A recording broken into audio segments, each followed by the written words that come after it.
Well, we finally figured out the technical issues. Anyways, how does a student protest turn into an event where 160 people are killed, thousands are injured, and there's a complete internet blackout in a free country?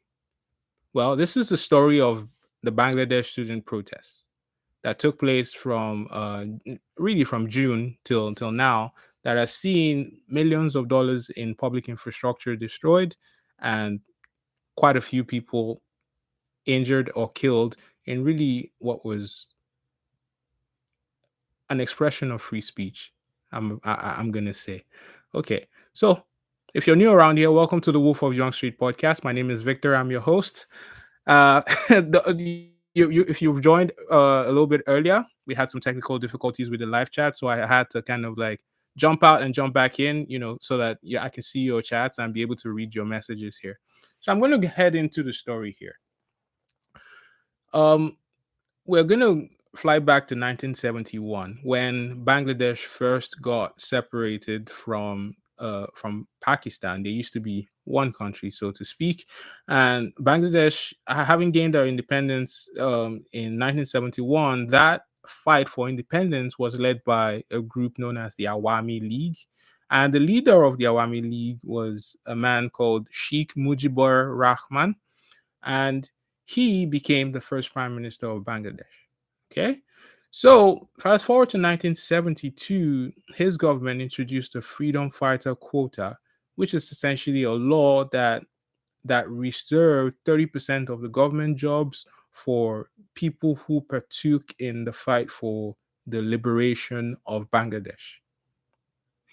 At the time, no one cared because it was like, okay, these people, it was all dandy at the time. These people were just happy to be free to have their own country.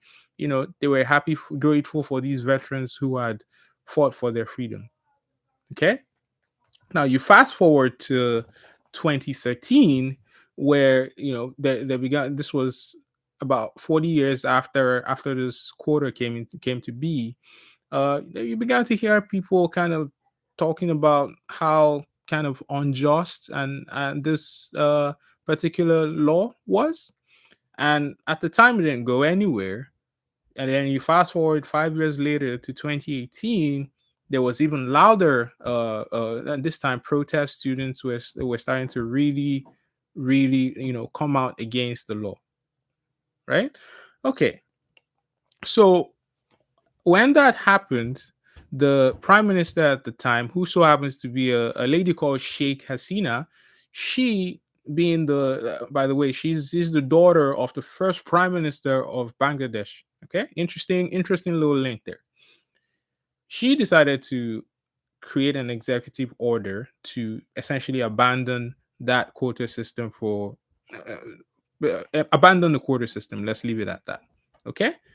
Now, you fast forward to 2024, right before this craziness began, the quota system gets reinstated, and the students begin to protest again, and this time it turns violent. Bullets are and it turns violent enough, and as the government of Bangladesh claims, there was a lot of violence, a lot of police officers died. Eventually, they call in the army, and shit hits the fan. We end up in this position where we are now with 160 people killed, a bunch more injured, and a bunch of students behind bars. Okay? If you don't understand the quota system, this is the way it works. There's a bunch of government jobs, 100%, right? Now, 30% of those jobs are reserved for these people that are freedom fighters. Now, when you think about it, if you don't understand why the students are fighting, you gotta look at it this way. A lot of the people that fought in that 1971 freedom movement are probably close to death by now, if not dead. Okay? Now, the people that are really benefiting from that freedom fighter quarter at this particular point in time happen to be the children or the grandchildren of those freedom fighters. Now you can imagine the students going, well, why should the children, this is unconstitutional, why should the children and the grandchildren of these people be benefiting above us, right? What have they done? But also think about it this way, right? um the when you really deep it, you realize that especially through COVID, the economic situation in Bangladesh has kind of tanked a little bit, as it has in a lot of countries. A lot of countries have experienced a lot of economic hardship, especially through COVID.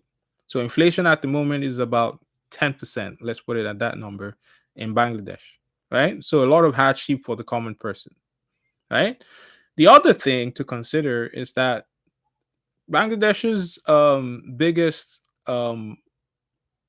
export is actually clothing. But with the war between Ukraine and Russia, that that particular industry has come under quite a bit of pressure.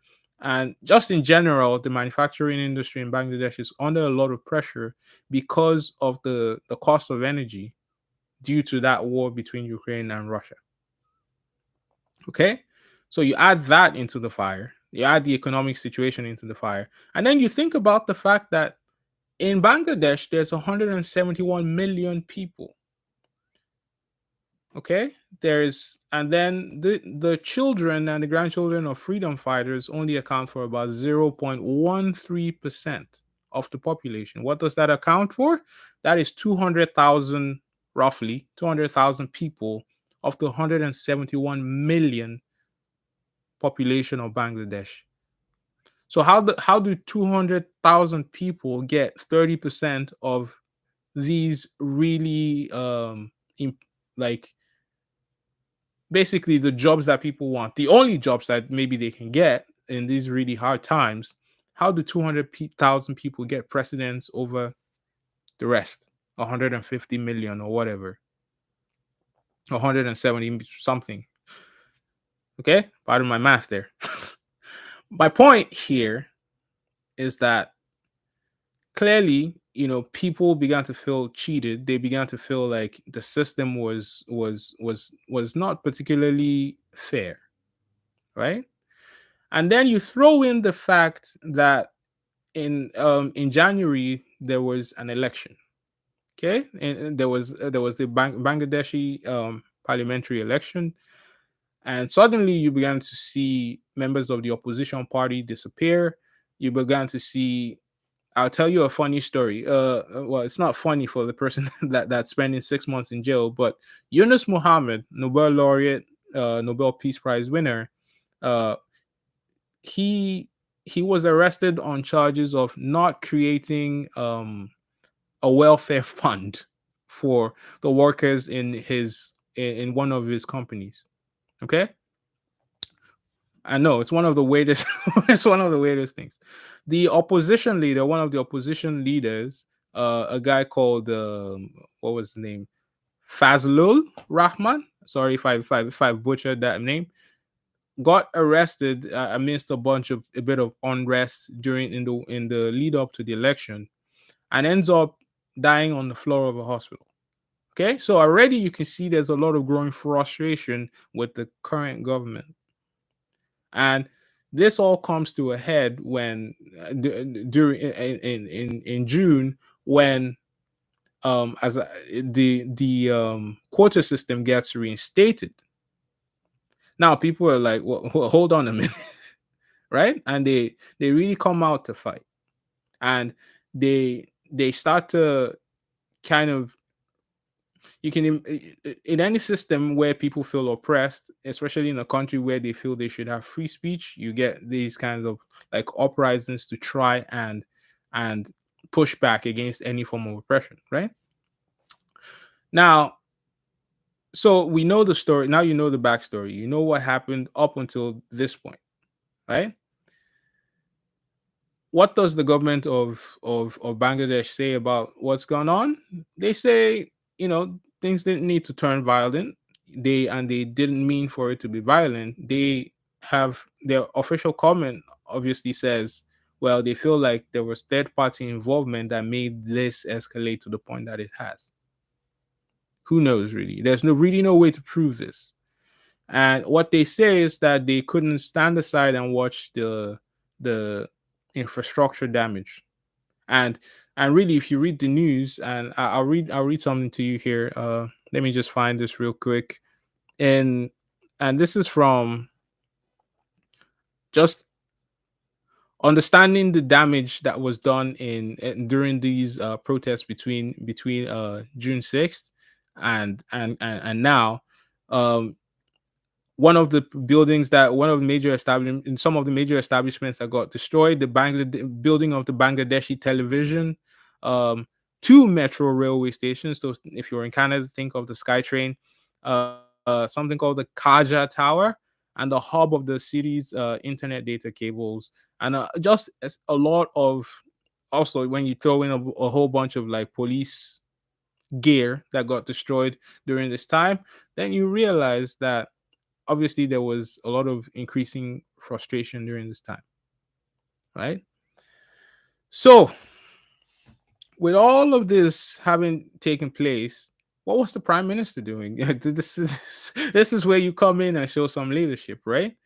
Well, unfortunately, people have lost faith in the current leadership and their ability to actually, um, they don't believe them, they don't trust them, especially post election, where um okay, so I spoke earlier about people getting arrested and all of that stuff, right? Okay, so that all came to a head when the official opposition, a party called the Bangladesh National Party, decided, you know what, forget this, we're not even going to contest in the election. And so the current prime minister basically went through her election unchallenged to become the prime minister. So a lot, you can imagine why the people feel like, we didn't elect you, right? And they've kind of lost trust in her. Some might say that happens if she's currently the longest serving prime minister of the country. By the end of her term now, she'll be 20 years in office. And obviously, it sounds like people have gotten tired of the status quo, right? So that's where we're at right now. And at the moment, by as of July 24th, that's the last bit of update I've got for you here. As of July 24th, the the Supreme Court decided to actually, having seen the fallout and the violence following the reinstatement of the quota system, the Supreme Court of Bangladesh has decided to actually, um, rein in the 30%. So now it's not actually 30%. So that quota system has finally been changed. It's not 30% anymore. It's now down to 7%. So 7% of the jobs still go to the freedom fighters, and then 93% of the jobs go to the rest. Right? So that's the change that there has been. But there's still more that the students want. There's still a bunch of students who fought in this struggle for equity and for fair treatment in their country who are still in jail. And the students are demanding that these people be released. And they just want, sorry, I'm just gonna, what else are they looking for here?